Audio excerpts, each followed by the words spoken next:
Israel and pretty much wage war against you so-called Negroes, Latinos, and Native Americans.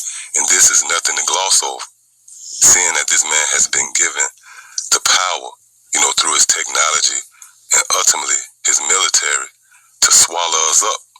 But if it wasn't for Yahweh Shemel Hawashah, who pretty much preserved the nation of Israel, starting with his elect, then this man would have pretty much done away with us. Matter of fact, let me start off real quick right here.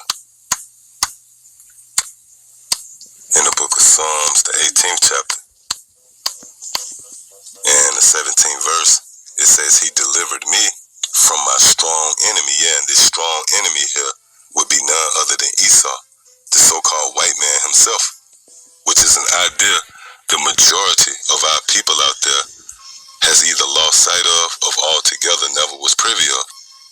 The idea of you so-called Negroes, Latinos, and Native Americans having enemies have proven to be a challenge, a hurdle that you are not willing to get over, when you should be the last people here on the planet Earth that we should have to convince that you have enemies, man. Nevertheless, whenever this case is presented, our people resist it, proving how delusional and ultimately how far from grace you so-called Negroes, Latinos, and Native Americans have fallen. So much so to where you have actually lost sight of the fact that you have enemies. See, again, he delivered me from my strong enemy and from them which hated me, for they were too strong for me. For they were too strong for me. And you got to remember, Esau's blessing centers around the sword.